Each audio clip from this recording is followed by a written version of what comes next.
Hey, Bikeaholics, Patch Addict has premium embroidered patches for every passion. Head over to lawabidingbiker.com/patch addict. Type in LAB-15, that's LAB-15 at checkout for 15% off your next purchase.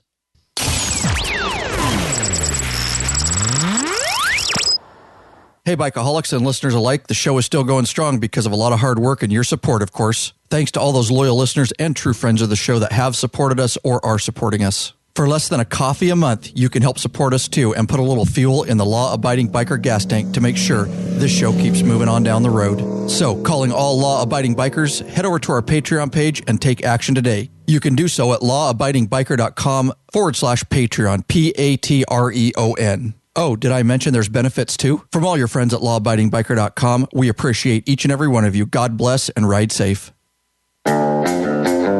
Oh yeah, Oscar, what do you say we do this, huh? That's what I'm talking about. Buddy, the studio dog, what do you say we do this? Rock out, buddy. Chilling like a villain in the Law-Abiding Biker studio. Don't chew on my wires, please. Yeah. He just laid his head on the wire, dude. He doesn't care. Straight up. No respect for technology right No respect. He's taking down my video camera. Yeah. Oh, welcome back, you freaking Bikeaholics. This is the podcast for the motorcycle majority, the Big MM, also known as the... Was that my cue? That's your cue. I can't remember what we were doing. 99%. Oh, the 99%. You're not even paying attention today. I don't know. Well, buddy, you got me distracted. He's throwing it. That's right, guys. Once again, we're making the law-abiding biker scene great again. Did you catch that, Oscar? Well, that was really nice. We're making the law-abiding biker scene great again. Oh, welcome back, Bikeaholics. Ryan Erlacher here, your host of the Law-Abiding Biker Podcast, and your... high-tech redneck. There you go, Oscar in the house. And we're very excited. We got one, Evan, and I'll let him introduce himself here in a minute, via Skype.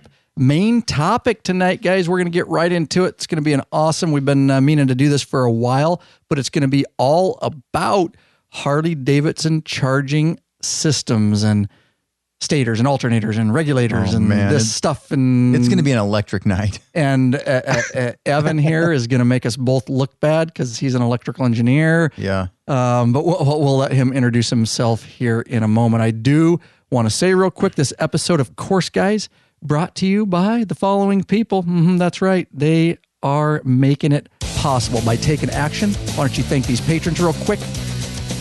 Michael Quaid of Mechanicsville, Maryland. Ooh, how about that top that's tier? That's a top tier. That's what I'm talking about. Christopher Chandler. Christopher didn't leave us his hometown. Thanks, Christopher. And Paul Ware of Fremont, California. Thanks, Paul. Thanks, for stepping up to the plate, guys. We really appreciate it. Helps put a little fuel in the law-abiding biker gas tank so we can keep this thing heading on down the road. That's right. You can pledge a certain amount per piece of content. No risk because you can put a monthly cap. That is right. So you stay within the family budget. Evan, thanks for being here, buddy. Why don't you introduce yourself and tell us a little bit about you there via Skype? Yeah, will do. Thanks for having me on, Ryan. This is awesome. Been looking forward to this for a while. So, hey, my name's Evan Grist. I'm an electrical engineer, and I worked as a real engineer for quite a while before realizing I got to do something with motorcycles. I was working for a defense contractor doing real engineering work, and it's like, you know what, this just isn't fun. So I got into motorcycle electronics, charging systems, ignition systems, you name it. Been in the industry for almost 10 years now, everything from design to production. Mostly focus on charging system parts, stators, voltage regulators, that kind of thing. And I ran my own business for quite a while doing this kind of stuff, designing and producing parts. And currently I work for RM Stator, located in Canada and in Quebec. And they're a top-tier manufacturer of motorcycle and all sorts of power sports electrical parts. That's just where their company's located, though, right? Correct. I'm actually located in Fort Collins, Colorado. Yeah, that's sweet, man. We we hit up Colorado, and I was actually in Fort Collins last summer. We took a trip all the way into Denver, and we actually stayed a night in Fort Collins. So that very cool, man. Oh, excellent. It's a great spot. Did you go up through the mountains around here? Yeah, we had a hookup in Denver, and he took us all over around Denver and to the the amphitheater over there in Red Rocks and all that. Oh, yeah, Red Rocks. We didn't do a ton of riding around Fort Collins, just kind of into it and out of it, but we did a lot of, spent the day in Denver and stuff. That was just one stop on a 7-day trip we took. So, oh, excellent. Excuse me. It's not bad. Amazing riding around here. Oh. Not now in the middle of the winter when it's man, there's 20 degrees out and full of snow. Yeah, snow. Right. Tired of the snow already. It's new, man. I'm a San Diego guy. I'm new to Colorado, so just having a winter is something I'm still getting used to. How long you been in Colorado? Not long, almost a year. March will be a year. That's right, because you had been talking about it when we were talking earlier via Skype. Correct. Okay. Yeah, I was in San Diego at the time when we first started talking. So that's right. Yeah, still new. Still new. That's cool. It'll get old. Don't worry. So I'll give you. It already is. No doubt. I'll give you a little just quick background. Me and Evan hooked up, and then a little over a year ago. Anyways. We talk online now and then and via Skype and just bounce things off each other. And anyways, he had, and maybe you can tell the audience where that's at, but Evan actually ran the Motorbike Monday podcast for quite a while. And then I know you were going to try to light the fuel there for that podcast. Is there any hope for that? Or still have high hopes. I have a co-host for it, and we're ready to get it rolling. Work's just been so busy. But yeah, we did. I did Motorbike Mondays with two buddies, custom bike builders in San Diego, and we ran that for a little over a year, 30 episodes or so. We weren't exactly a weekly show, but it was all about really wrenching on your own bikes, and we covered everything to be able to do it in your own garage. And it was a lot of fun. We had a blast with it. So hopefully we'll get the ball rolling again. I'm looking to get it started by this spring or summer is the plan. But, work keeps piling up and sucking up my time. So yeah, I know how that is, man. Just trying to squeeze these in to keep them going out to the audience as a full-time, aside from the full-time job. Now, is the other co-host, Are you still working on that with Matt? Yeah, Matt's in the works as well. We've got a ton of content ready. It's just a matter of, finding time to match up our schedules and actually get the ball rolling. Right, that's sweet. And I'll just give a shout out to Matt real quick. So you guys, because I mentioned his name, pronounce his last name. I always screwed up. Bochnik. I think he says a Boknak, I believe. Anyways, but I butcher it every time. So okay, I'm glad it's not just me. No, but Matt's a great guy. Excellent guy. He is. And we, when we Skype, us three, we kind of do just get together now and then and bounce ideas off each other. Anyways, Matthew runs over there. So if he gets hooked up, he'll be a wealth of knowledge, and we hope to do an episode with him eventually too. But he runs howtomotorcyclerepair.com. And he does a lot of similar stuff we do. He just does it outside the Harley realm. He does a lot of dirt bikes and other type style bikes, but he has a bunch of cool videos if you guys get a chance to visit him over there. Good guy, and he is a mechanical engineer, right? Yeah, he is. Yeah, he's really, really sharp guy, and his website has just excellent content. If you're looking to get started or just learn more working on your own bike, you can't beat it. Yeah, he has a wealth of knowledge over there. So, all right, well, let's get right into the topic then. Why don't you, Oscar, do you want to start? Well, I got Oscar here, Evan. Oscar is kind of a lot smarter than me when it comes to the mechanical stuff sometimes, but I know we both have some questions, so we can go any direction we want. But why don't you just explain, Evan, if you could? I want to do it because the audience, our listeners, we have them from people that don't know anything about the electrical system or the Harley, all the way to people that are more advanced by watching our videos and listening for years now. So let's just break it down and tell them how a charging system on a Harley-Davidson, a standard Harley-Davidson, works and what that's about. Yeah, no worries. So let's talk about the more modern, relatively new Harleys. So let's say, I'll just put a disclaimer here. I'm not a Harley guy by experience. I've always been mostly Japanese guy, sport bikes and street bikes, but I know Harleys fairly well, worked on plenty of them, but I may get some extreme specifics of Harley charging systems wrong, so that's okay. Work with me on that. Oh, we will too. Yeah, we don't need to go too deep. We ride Harleys and we'll get it wrong. Yeah. Well, I have replaced quite a few stators in them, so I know enough. Okay. They work. So the modern charging system on a Harley is very similar to just about any modern Japanese bike as well. Any motorcycle engine built in the last 15 to 20 years at least is going to be using this type of system. So what it's called is a permanent magnet alternator. You'll see that sometimes. What that refers to is it's a fairly efficient way of generating electrical power using a motorcycle engine. So let's start real quick, kind of compare it to an alternator on your car, right? So I think a lot of people might be a little more familiar with that. on a car motor, you've got an alternator that's being belt driven off your engine, right? You got a lot of power there, and it's easy to drive it that way and generate a ton of power. Well, you can't exactly belt drive an alternator on a motorcycle engine very easy, right? You don't want something like that hanging off the side of the bike. So somebody somewhere way back came up with a great way to do it, and that's to use magnets embedded in your flywheel. So all these bikes have a flywheel. Think of like a let's say like a pie tin. You got like a big cupped piece of metal, and that guy's got magnets that are permanently embedded, arrayed all the way around it. That flywheel is permanently affixed to your crankshaft in the motor and is spinning with engine RPM.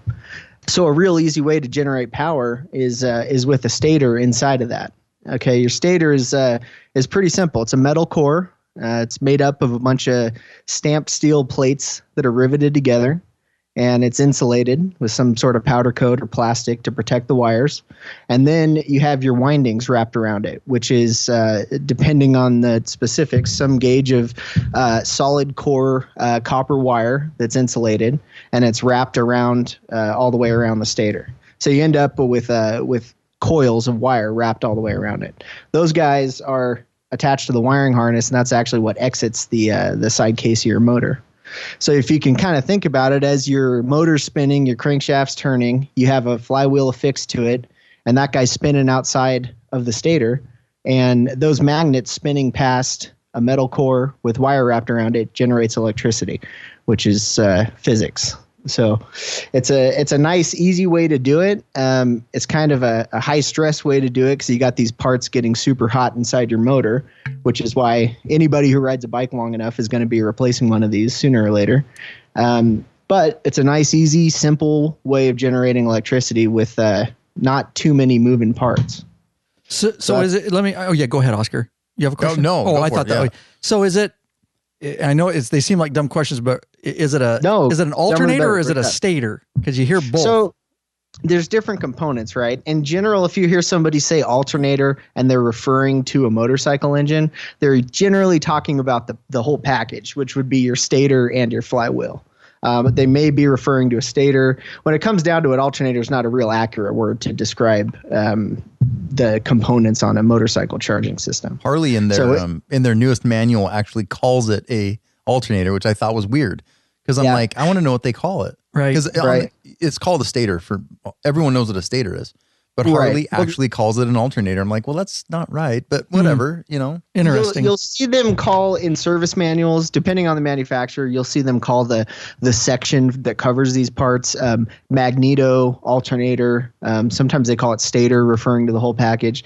It's been, in general, stator refers to just that component, just the metal component with wire wrapped around it, right? And then flywheel is obviously a separate component. So it kind of depends. Those words kind of get thrown around, and they don't necessarily mean it, but you can kind of infer what somebody's talking about from that. So then I guess you could just replace the stator and not the whole unit. Correct. Okay. In general, so that's just kind of an overview of how it works. Now let's talk about the reason most people run into these, is because it fails, right? You have, at some point, your bike won't start. You go out to start it, and it ran great the day before, and you go out and fire it up, and your battery's dead, right? And you're like, well, what the hell's going on? This thing was fine yesterday. Well, what happens is, think about, and as I described it, it's fairly thin wire, right? Copper wire with some insulation over it, and that's running, and it gets hot. It gets real hot. It's running inside. It's actually bolted to the side of your motor, so you can think of the temperatures down there. Sooner or later, you'll end up with a short in the winding. So you end up with either the coils of wire, the insulation wears down, or it was a thin spot in the insulation to begin with. And you'll end up with a spot where you'll get a short in the windings, or it'll short to the metal core. And anywhere there that breaks the path of those windings is going to reduce or completely kill the electrical output from the stator. Well, go ahead. Okay. No, go ahead. You used the car alternator example. So I just wanted to, I want to make sure, because I've never been, I can, talk cams and stuff, but electrical kind of is beyond me. So does the bike electrical work like a car like the alternator. So in the car, the alternator spins, it's generating electricity, powers the electrical in the car. And then the battery is just there when the motor's not running. Is that the same thing in a motorcycle? Well, so really with the car example, your alternator, so here's the big difference, and I'll try not to be too technical, but the difference is with by nature of the way these works, an alternator and a stator and flywheel setup on a motorcycle engine, they're generating alternating current. Okay, which means basically the direction the current is flowing is its polarity is changing from positive to negative, and we don't need to worry about too much about that other than you can't run that current directly to your battery, which is what's so important here is to charge your battery. So the main difference with the car alternator is it has built into it what's called a regulator or rectifier and a regulator, which is another component we'll talk about in a minute. But the main difference with the car system is that piece is actually built into the alternator, which prepares the current and limits it correctly to charge your battery directly. Now, with a motorcycle system, your alternator stator system, let's call it, is unregulated. It's producing alternating current, which you can't feed directly to the battery, and it increases with engine RPM. So if you didn't have something on the end of it, a regulator rectifier, which I'll describe in a second, protecting it, basically, you couldn't run that current straight to your battery, which on a Harley, just about everything runs off the battery, your starter, your lights, your stereo, everything, ignition system. And you would also have the voltage climb too high, and you'd very quickly overcharge and destroy a battery. So that's kind of the thing. At the end of it, the whole motorcycle electrical charging system package does the same thing a car alternator does, but it's split up into separate components. Okay. Does that kind of make sense? Yeah, absolutely. That's actually a fantastic answer. That's way better than I was hoping for. This is good. I'm learning. Yeah, I'm learning. And so in a car, the electrical draw doesn't come necessarily right off the battery, but on our bikes, almost everything's run off the battery. Well, in most cars, all your current to run the electrical system is being pulled from the battery. Okay. Your alternator's just basically recharging it and keeping it at an ideal voltage to then run everything. Okay. That's not to say that once you got the car started, if your battery died, or on some cars, even if you removed it, the alternator may be producing enough power just to be happy running everything while the engine stays running. Got it. But yeah, on the motorcycle system, so on most Harley setups, I don't want to speak for every model, but on most of them, you should be able to run the motor just fine with no stator in it at all. The stator is only producing current to charge the battery, right? So if you have a fully charged battery that has plenty of reserve current to last for a while, you could disconnect your stator and run just fine off the battery. And to take that a little further, you could have a failed stator. Let's say you're out on a ride, right? And you've been cruising for 5 hours and everything's going great. Well, your stator could have died half an hour ago, and you have no clue. You've got to get enough battery, you would never know. Yeah, correct. Got it. Which is why I always recommend voltmeters, but that's another story. That lets you keep an eye on your charging system live, while you're riding. Right. But let's talk about the regulator rectifier real quick, because that's the other half of the piece here that's equally as important. So like I mentioned before, it's your stator's not doing you any good if you can't convert that to DC to direct current, which is a type of voltage your battery needs. If you can't convert it to that and you can't regulate it to protect the battery from overcharging, well, there's no point in having a charging system in the first place, right? You'd just be blowing up batteries left and right. So you have your component called a regulator rectifier, and there's different shapes and sizes, but they all basically do the same thing. They're generally a little black box with some cooling fins cast into the housing, because these guys get hot. Basically, it does two functions. A lot of times you'll just hear them called regulators. You might hear them called rectifiers, but they're actually two separate functions built into one box, and they're equally important. The first one is the rectifier. And that's a component inside, built of multiple electrical components. And that's responsible for converting the alternating current from your stator to direct current, which is basically it chops off the negative polarity portion of the current that the battery can't use. Kind of chops it off, throws it away. And then it's basically passing current onto your battery. It's charging, everybody's happy. But if you sat there and revved your motor to, 6,000-7,000 RPM, if you didn't have a regulator, you would see your battery climb up to 20, 25 volts, right? Which is a real quick way to cook your battery. Yeah, that's not so good. No, not at all. And that's a failure mode of regulators. You'll see that happen sometimes with batteries overcharging. But that's the other half of the package. There is the regulator protects the battery voltage, and when the battery voltage climbs too high, it actually shunts off current to ground, bleeds it off as heat, which is why you have these heatsink fins kind of built into the housing of the regulator to help dissipate that. That has actually solved one of the world's greatest mysteries. What's that? I'm serious. Yeah, I know what those were for. Now, that's a fantastic explanation because I really didn't. Yeah. No. And I'll tell the audience, listeners, that exactly what Evan's talking about, especially on the touring models. We all have seen it, and it's the black box with the fins, exactly as he said. It's usually up front, right near the oil cooler, right at the front behind the rear wheel, hanging off the frame right there. So, which seems a little silly because now we're running air through an oil cooler, which is picking up heat and running it over the regulator. Usually it's a little bit separate, right? No, they're right next to each other. Right, I mean, they're right there. I'm going to call it I think everyone's going to call it a regulator in the common world where I live and where Ryan and I live. Yeah. So I don't hear rectifier too often. I hear regulator. But it's both. Yeah. But it's both. It's doing both. It is both, yeah. Right. It is doing both. Yep. And you'll hear people call them both. I'd say regulator is probably the more common word, but not by a huge margin. You'll hear them called both. But you'll see, like you just mentioned, like where it's placed, right? It's close to or behind, I don't know for sure on that model, but near the oil cooler. Well, see, manufacturers do this kind of stuff. This is why there's such a huge aftermarket for this stuff, right? They do stuff like that all the time, and it's kind of like, well, who put any thought into where you're going to bolt this thing on? It's heat sensitive, not horribly heat sensitive, but it's not going to be happy when you get that thing just boiling hot. And they mount it behind radiators, mount it near an exhaust pipe, put it under the seat sometimes, and it's.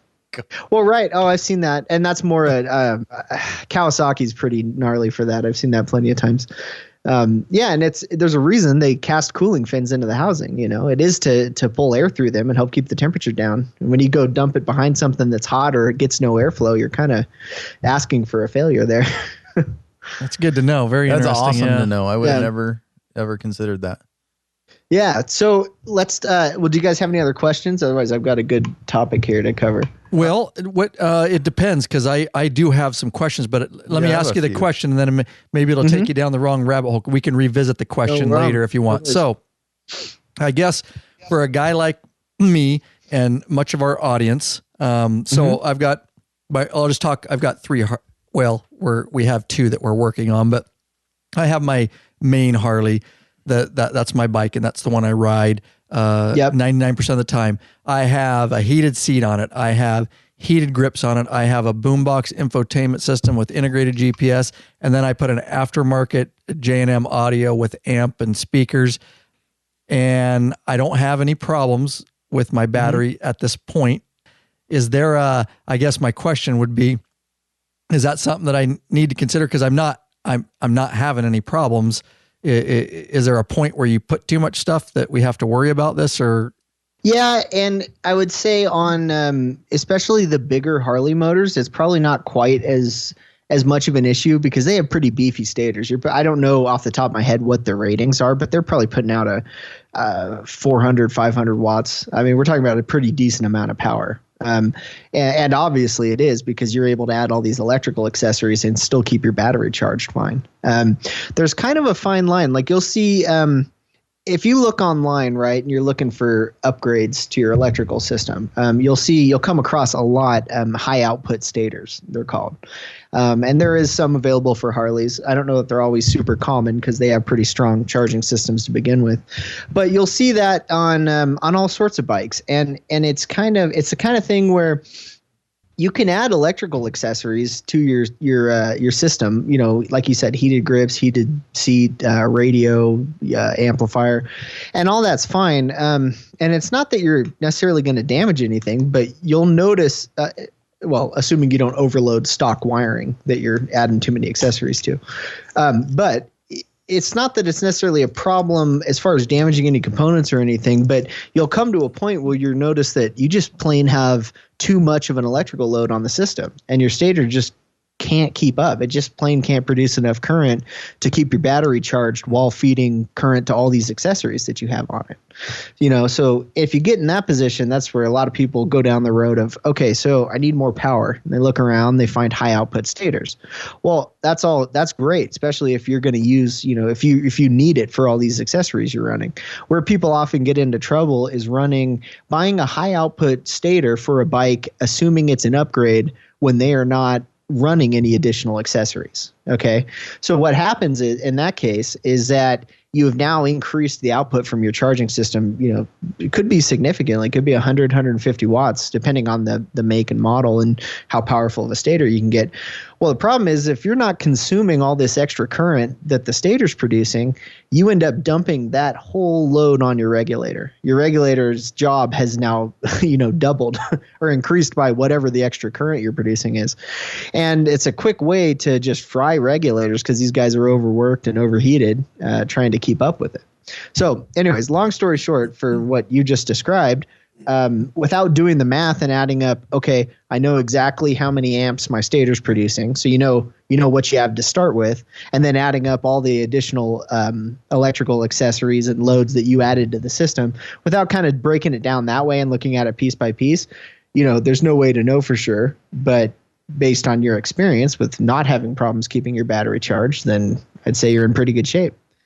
So that's awesome. Good. That I just learned a lot there. Yeah, I did. I really did too. Man, I got a cold, so excuse me. Keep clearing my throat. So, okay, good. I like that. Now, so what's the easiest way for me to tell, or is there an easy way that I have the appropriate stator for what I'm running, or is it just that easy that if your battery starts dying or not starting your bike, that you got too much shit? Well, okay, so here's a quick way of doing it. You kind of did it the crash course way by I'm good at that. Bolting everything on. Well, come on, that's what we do. Let's face it, that's what we do. I'm not saying there's anything wrong with that. In fact, there might be, and you can say there is something wrong with it, but it's still what we do. Well, I'd be a hypocrite because I've done it that way myself. but it's what you did. Basically, you would know, right? Your battery plane would not stay charged if you're going out for normal rides, cruising on the freeway, however you ride normally, right? And you notice that your bike's getting harder to start, it's cranking slower, or the battery's just plain dead after a stop. That's a pretty sure sign that you're just running too much. You're consuming too much power, right? You've got too many accessories on there. Hey, that's me, actually. It's kind of funny. I didn't figure it out until this topic came up. What's that? That's exactly what happened. Okay, gotcha. Yeah. Now, a caveat, though, you could have a bad voltage regulator. So it's not necessarily that your stator can't keep up. Well, it was a brand new bike. I mean, it was, I just noticed over time running the heated grips, heated seat, heated gear, that my battery was slowly, Is that stuff you added, though? It's not different factory accessories? Okay. Right. Yeah, in general, if you're adding accessories that were, factory accessories that were meant for that year, model, et cetera, you're pretty safe, right? Because they've already done the math for you and know that they can run it safely. But yeah, if you're adding your own accessories without really doing the math to see if you have available power for it, sure, you'll notice exactly what you just described, right? But the better way of doing it is to basically, well, like the first thing I said, is to actually do the math, right? Figure out, look in your service manual, see what your stator's rated at. Somewhere in your service manual, it will tell you. It'll say this stator's good for 32 amps or whatever it is. And you can then look at all your accessories that you're adding. Lights, your lights will be rated in some wattage, 35 watt lights, 50 watt lights, whatever they are. If you look up your heated grips, they'll have a wattage rating. You can kind of do like rule of thumb, convert your stator will be rated in amps in your service manual, right? Let's just say for the hell of it, let's say it was rated at 10 amps, which would be very low. You can convert that to power by multiplying the current times the voltage. And just as a rule of thumb, use 13 as your battery voltage. That's a happy charged battery, not fully charged, but staying charged above 12 volts. So you do the math, let's say 10 times 13, that gives you a 130 watt charging system. Okay.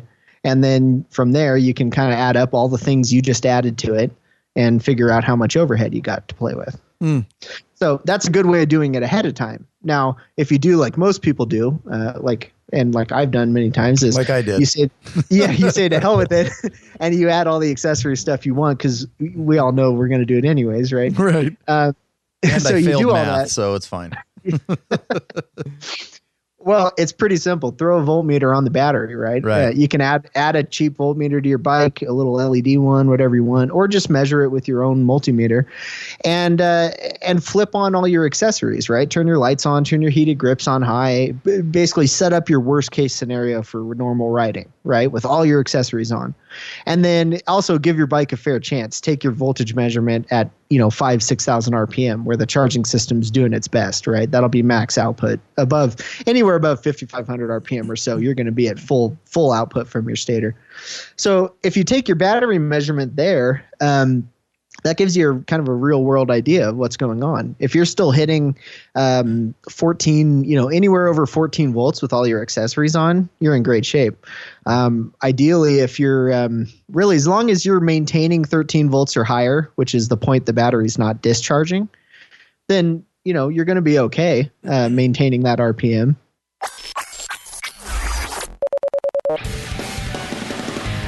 Hey, Bikeaholics, feed your addiction. Patch Addict has badass embroidered patches for every passion, and the quality is unmistakable from this family-run company based out of Austin, Texas. More than 800 patches to choose from. These patches look great on vests, hats, gear bags, motorcycle covers, and more. A huge assortment of large back-size patches, plus military, Irish, religious, funny, patriotic, road sign patches, and more. That's right, they design their own patches, so they have dozens of exclusive patches that you won't find anywhere else. Head over to lawabidingbikers.com/patch addict.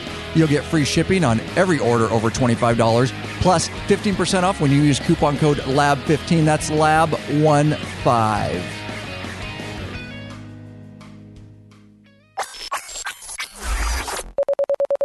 So that's kind of the better way to do it. That gives you a real world test and says, okay, well, I'm cruising on the freeway at this RPM. Now I'm kind of guessing. I don't know what's freeway cruising RPM for a large Harley motor. Oh, at 70. At 73, 3,000. 3,000, somewhere around there. If you were doing 70 miles an hour down the freeway in 6th gear. Yeah. All right. Well, so then the beauty is the Power Vision and the FP3 both have built-in voltmeters. So you can program your FP on your smartphone. You can watch. I do. I have it set up on my. Yeah, I do too Power on Vision. my. But I don't now. I It kind of makes sense. That's one of those gauges that was kind of cool. Now it's a little bit more useful. It's totally useful because it's now. there. Yeah, and now I can say, oh, that's a. And I forgot my Fuel Pack 3 does that. My EFI tuner, which also it's a smart app on our phones. We can put it up there and it will tell us all kinds of information about our bikes aside from tuning the electronic. And I would have fuel never injection. known 13 volts because it's a 12. People go, it's a 12 volt system. I'm like, no, but it charges over 12 volts. But I didn't know 13 was the magic number. That's great so to Evan, know. You are actually my hero now. That's my rule of thumb for that. I mean, you might get a different answer from somebody else, but I've always used that, and it's fairly accurate enough to do the quick math and give you a good starting point. Yeah. I mean, go measure your battery voltage at rest, right? With your key off, just sitting there, see what your battery says. Probably 12.5 to 12.8, somewhere in that range. Yeah, right.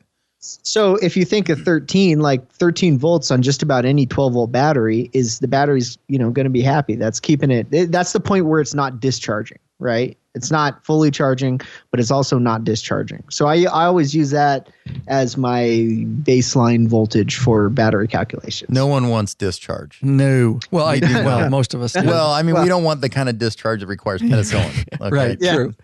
You know what? That not is on your bike. That is right. Not on your bike.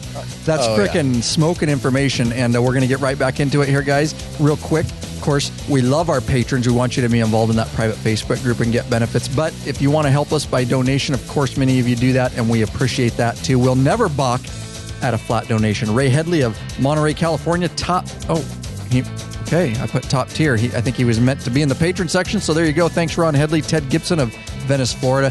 Wolfgang Rungi of Vienna, Austria. Nice. Shout out. Substantial donation. Yeah. Wow, very cool. All over the world, guys. lawabidingbiker.com/donate so we can keep bringing this very content to you. And as you can see, this episode I'm learning right along Holy cow. the audience here. So great, Evan. Let's so the easiest way to sum that up is get yourself a not a voltage regulator, or multimeter, or use your FP3 or your Power Vision, and if it's reading at 13 volts or so, while you're maybe 335, 4,000 RPM, it's going to be higher, but over 13 is good. Right. Well, now that's assuming you have all these accessories on, right? If you're riding during the day and it's warm and you don't have heated grips on, you don't have your high beam on, then you're going to want to see higher voltage. So here's another thing you may not know: the regulation point of your voltage regulator. So it's hard set at a voltage that it should not allow the battery to go over. Okay. And I can't speak for a factory Harley regulator, but in general, another rule of thumb kind of thing, 14.6 volts is generally the regulation point for all of these types of 12 volt system regulators. Okay. So, and that kind of, unless you have another question, I can kind of lean into to testing, how to test these parts. If you suspect that'd be fantastic. Let's go there, please. Cool. Okay. So I'm going to set the voltage thing aside for 1 second. Let's talk about the stator first as far as testing goes. But I'm going to come back to that voltage I just mentioned. So you can have two failures here of your two components, your stator and your regulator. Generally, the flywheels are bulletproof, right? I mean, it's a hunk of metal with a bunch of magnets in it. They don't fail. They don't really come apart. They don't really have problems. They're not a maintenance piece, and they're generally, not replaced. Sorry, excuse me. So what generally happens is you have a stator failure, so you're not producing any more current, right? So you're not charging your battery because nothing's coming out of your stator. Or you have two different types of regulator failures, a regulator failure or a rectifier failure. Either one of those functions of the regulator unit is going to leave you in bad shape. Okay, so to start with the stator, right, we talked about what it was, right? It's a hunk of metal with a bunch of coils of wire wrapped around it. So two things can happen. You can have a short or an open in the windings. Okay, so what we care about is keeping the stator windings in good shape. Those wires have to be in perfect shape. The insulation has to be good. They can't be rubbing through the insulation. Obviously the wire can't be breaking. And if any one of those things happen, you're going to be in trouble. The tests are really easy to do. If you suspect a problem with your stator, right, and you start there, it's easy to test. What you want to do, and you can do this easily with the multimeter, and you don't even need an expensive multimeter. Go get a cheap Harbor Freight one if you don't have one. It'll do the test just fine. What you're looking for is to see that two things. You want to see that the windings, that the wire windings of the stator are still intact, right? They're still all connected. They're not broken anywhere. The other thing you want to see is that none of those windings are shorted to ground. So if the insulation wears down or rubs against the flywheel or whatever, you could have the winding short to ground, which is where the copper inside the insulation actually touches the metal of the frame of the motor, right? And that's a problem because it all loops back to the regulator through your battery negative connection. You got a metal connection. All the metal on the bike, the motor, the frame, everything's tied to battery negative. And battery negative's tied to your regulator, and regulator's tied to your stator. And you loop it all the way back. And if you have a short there to ground, you have no output from your stator because you just completely shorted the thing out. So anyways, tests are quick. You can check for both types of failures. We'll use most common modern Harley stator as an example. If you find its plug, it'll have 3 wires in it somewhere. Right? If you trace it coming out of the side case, it's going to have 3 wires coming up to a plug, probably plugs into the regulator. Could plug into the wiring harness. I'm not positive on those bikes. But if you trace it up to its connector and disconnect it, you'll be looking at a connector with 3 wires in it. And it's a real simple test. You want to measure the resistance between each pair of those wires. So you want to set your multimeter. Now, you're looking for a real low number. Okay. Generally, the resistance of the size of wire that's used on these kind of stators is very low. I'll say my rule of thumb for this is 0.7 ohms. Okay. Most digital multimeters are going to give you a measurement right around there. You could measure really anywhere under an ohm. The most important thing is you're looking for the same number between all 3 pairs of wires. So real easy. Find the connector, you unplug it, you set your multimeter to the lowest resistance range you got because you're trying to measure a very low number, and you plug it into your connector and you measure all 3 pairs. Take 3 measurements. Ideally, they'll all be the exact same thing. You'll get 0.6 or 0.7, whatever it is, but they're going to be the same. If they are the same, that says, hey, your stator windings are intact, right? I just measured between each pair of them, and that they're all the same. So that says all 3 of those coils are in good shape. They're all still connected. The other test is just as simple. Measure from each of those 3 wires to a good frame ground, to a motor mount bolt, battery negative terminal, whatever you got that's good, clean, and connected to the metal of the motor. And that test, you should see an open. You should see infinite resistance, right? No connection, no short from any winding to ground. And those 2 tests right there, you can do them in 5 minutes, and that'll tell you if you pass both of them, then 99% chance your stator's in good shape. You'll find, if your stator is bad, you'll find it fails one of those almost always, and it's a quick test, and you need to replace it. And the plug we're looking for is the one coming off the regulator? No, it's coming from the stator. So the easiest way to find it, just because I can't tell you off the top of my head exactly where it goes on those bikes. Right. It is. I can, because I just looked at it today. Yeah. And so it is on the front, which left side. Right. It's right next to the crank position sensor. So it is. That if you were looking at your toe shift, and you looked just past your toe shift where the primary meets the motor. Oh, it's you're right there. Yep. It's a little it comes right out of the top, doesn't it? No, it comes right out of the. Yep.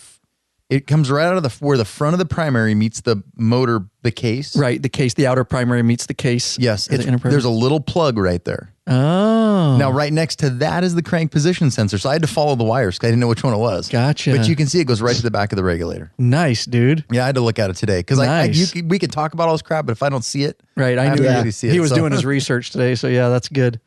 No, that's good. But if you're listening to this and you're wondering, go look at your bike and kind of follow along, because it makes a lot more sense. I mean, if you're just hearing this, it can get a little confusing. If you go look up a stator, go type it into Google and just look up Harley stator, and at least get an idea, get a picture of it in your head, because it makes way more sense. You can see what it looks like. And all the big twins, I actually watched a video. The guy was using an Evo motor. Was the same. Okay. The stator, they're all in the primary. They are all in the Harleys. They're in the primary. They're in the primary. The plug is in the same spot. Behind the compensator sprocket. Yep. Yeah. And that's where the flywheel. So the stator's inside the flywheel. Mm-hmm. Right, Evan? Yeah, no, you're right. Well, think about it like this. You can always find where the stator is because it's going to be centered over one end of the crankshaft. Right. It's either going to be on the right or the left side. And you're right. It's on the primary side. Because I think those guys then run their chain drive or whatever off of the flywheel back to the transmission. They do. Right? Yes, yeah. That's exactly how it goes. It goes back from the compensator sprocket to the clutch and all that. Yep. So all the way, if you have an Evo, if you have a twin cam, I'm sure the Milwaukee 8's the same. Yeah, they're all probably going to be the same. But anyway, we know Evo twin cam, they're all in the same spot. The plug's in the same spot. In fact, all the connections are the same. Yeah. That I watched the videos comparing both. Good info.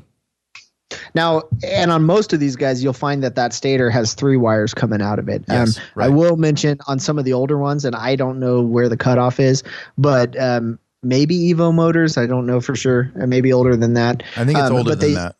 They used what was called a single phase stator, which means you only see 2 wires coming out of it. And the test is the same. You only have one test to do between the 2 wires and from each of those wires to ground.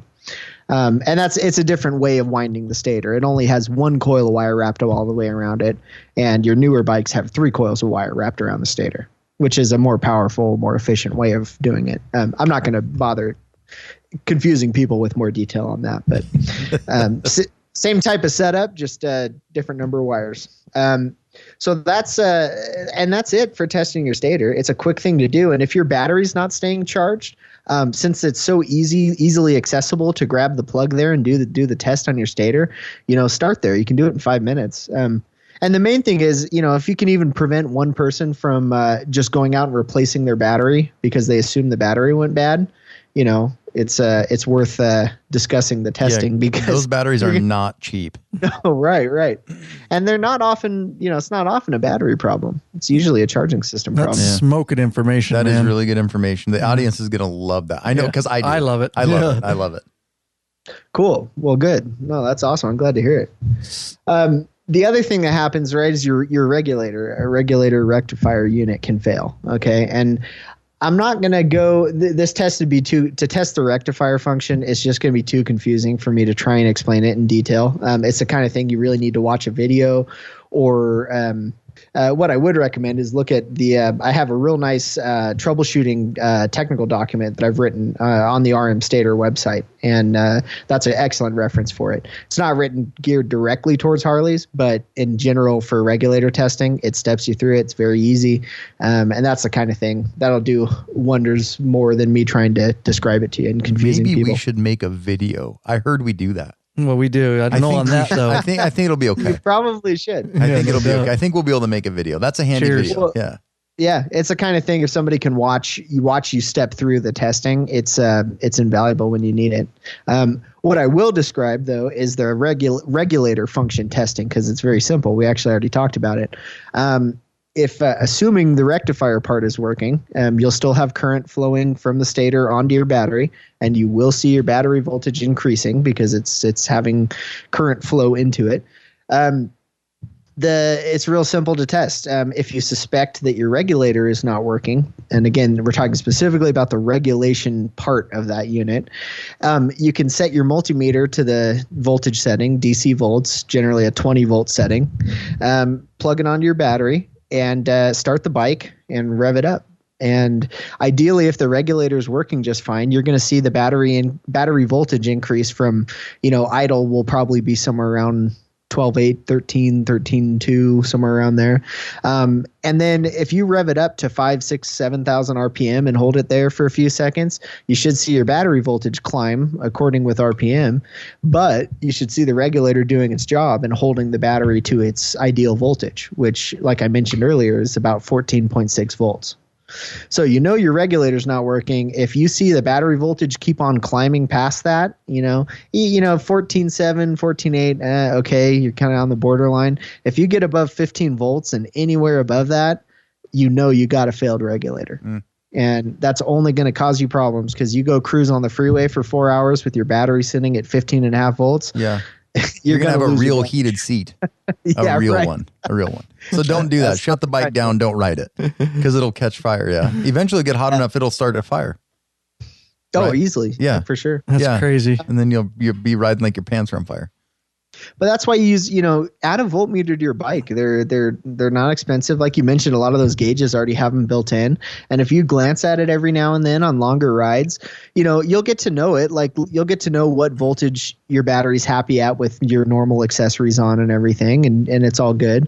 But if you glance at it one time and you notice like, hey, why the hell is my battery at 12 volts when it should be at, 14 or whatever your normal voltage is, something's wrong, right? Or if you look at it and you say, hey, why the hell is my battery at 15.5 volts when it should be at 13?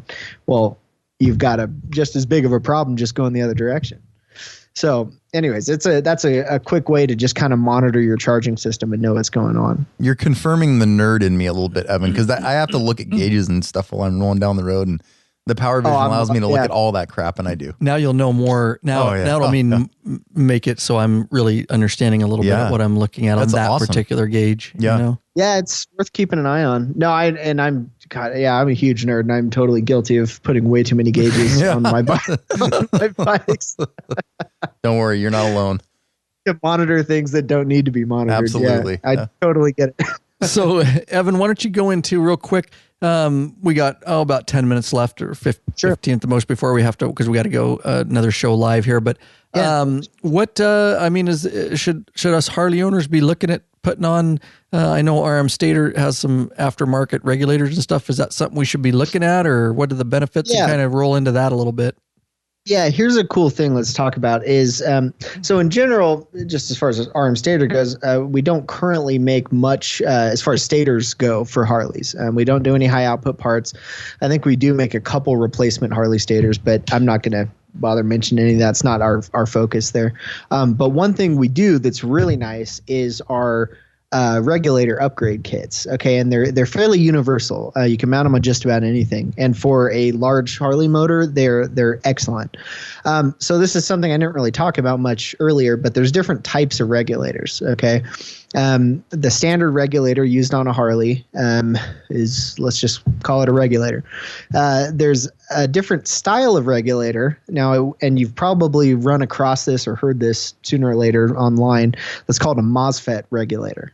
Does that sound familiar? Yeah, I did some research on your website, RM Stator and stuff, and the Mosfet and all that, and I was reading some of that. Yeah.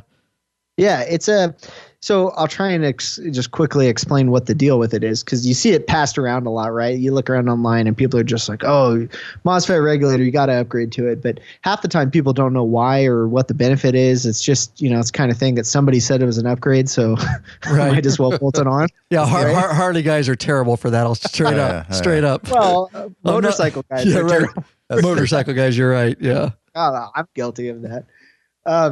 But I will say in this case, it generally is a pretty nice upgrade. But it's not the kind of upgrade. It's not like putting exhaust on your bike. It's not like putting a new cam in.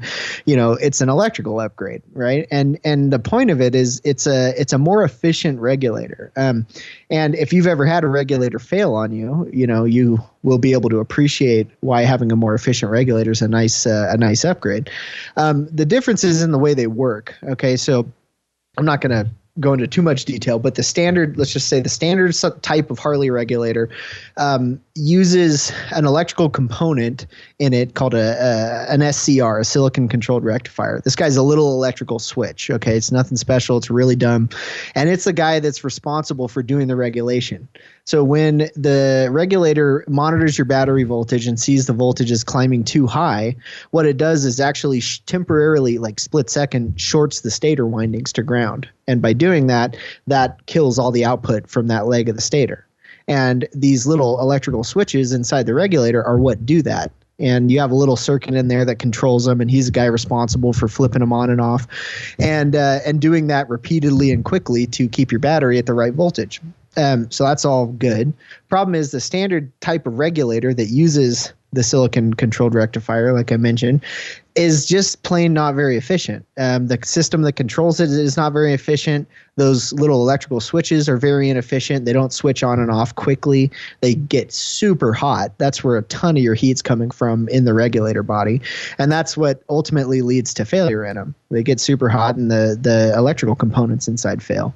So a real nice upgrade is a MOSFET regulator. Now, MOSFET means metal oxide semiconductor field effect transistor. So it's a fancy name for a transistor, which is another type of electrical switch. The upside is a transistor has a lot of upsides. It runs much cooler. It switches much faster, has a lot simpler circuitry to control it. So really, it's doing the exact same thing that your standard regulator is, but you're using much improved electronics to do it. You've got a really smart, fast responding circuit in there that can flip the switches super fast to turn on and off your stator windings, basically. The upside of that is mainly heat reduction. The regulators run significantly cooler. I'll have to look. I've got specs somewhere on it, but it's a pretty massive difference. Meaning they last longer. Correct. A lot longer. Much longer. Oh, yeah. The other upside is your battery's a lot happier because it's actually it's so much more efficient in when it allows current and does not allow current flowing to the battery, that you end up with a lot more stable battery voltage. And over time, the regulator alone lasts longer, but you can also end up with a lot longer battery life because you're not seeing so much voltage fluctuation at the battery. So because of those things, those are the two main benefits, is the heat reduction and the efficiency increase in your battery regulation. You end up with just a lot longer life from the battery and the regulator.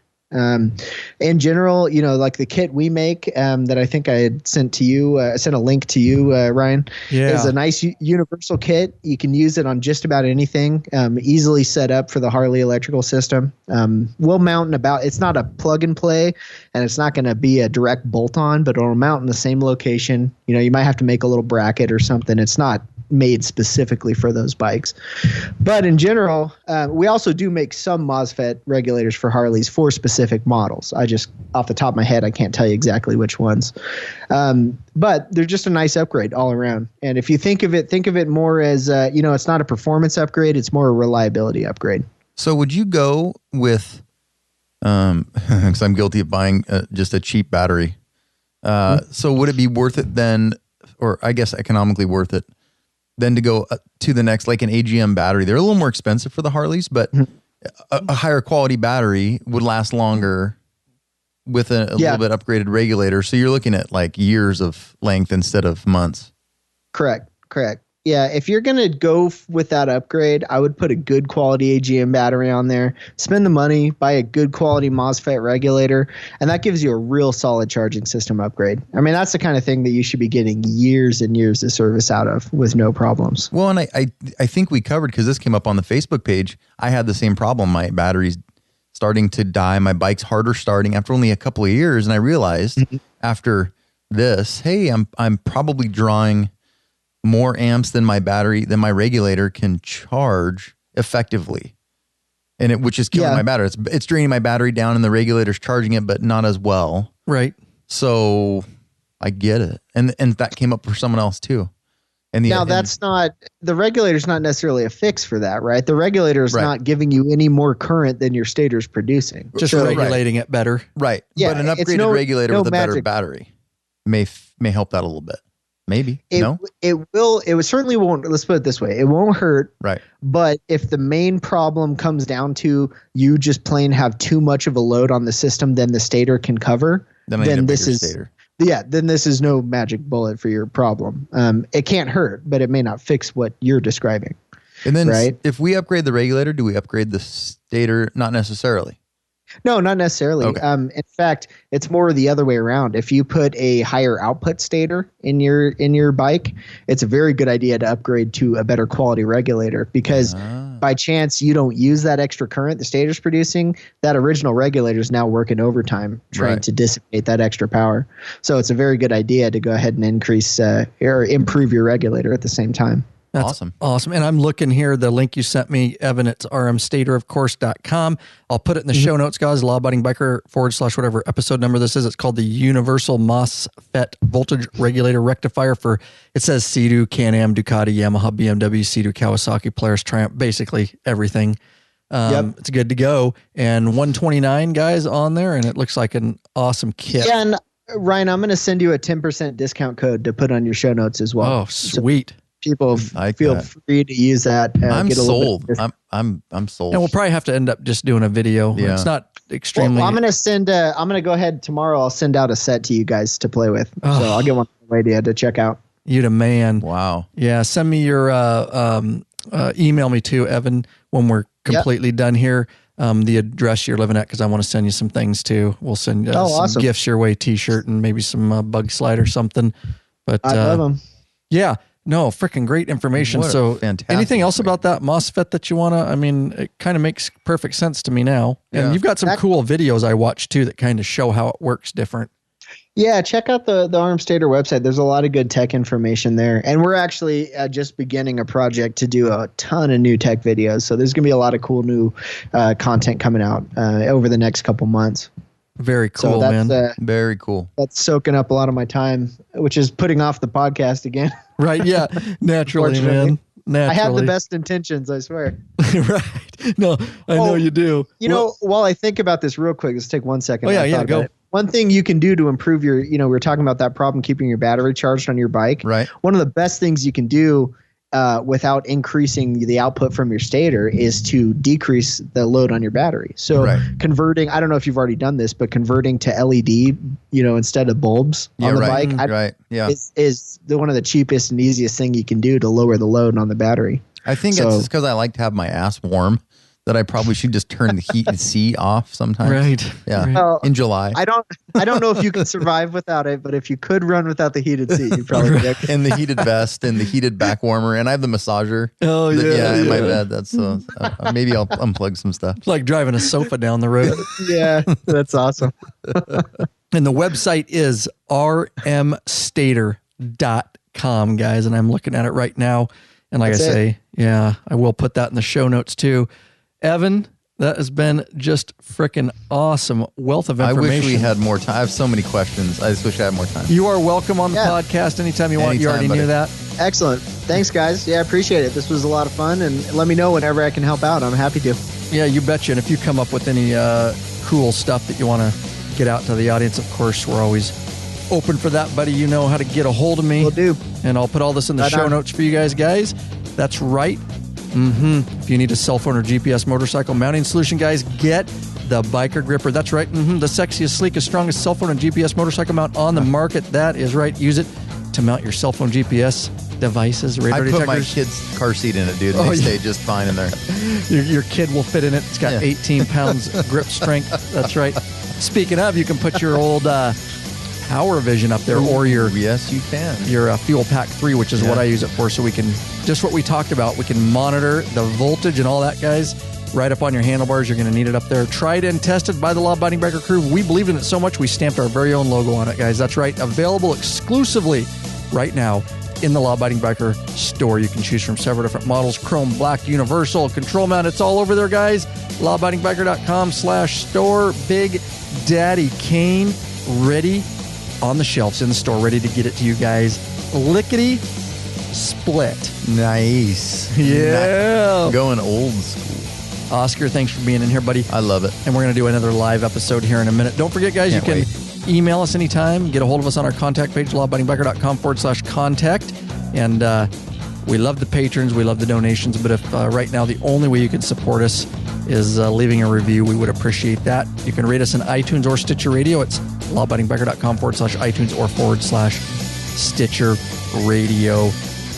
Podcast hotline phone number 509-731-3548, or leave a voicemail from anywhere in the world for free right from your computer. lawabidingbiker.com/voicemail. Thanks, guys. I hope you're all well out there. Most of all, riding season's coming. Oh, well. Can't wait. It still is riding season for many. Oh, true. Hopefully around soon. the world. Yeah, hopefully soon. We hope you're well. We hope you are wherever you're at. Getting some riding in, guys. Peace out. Peace. Night.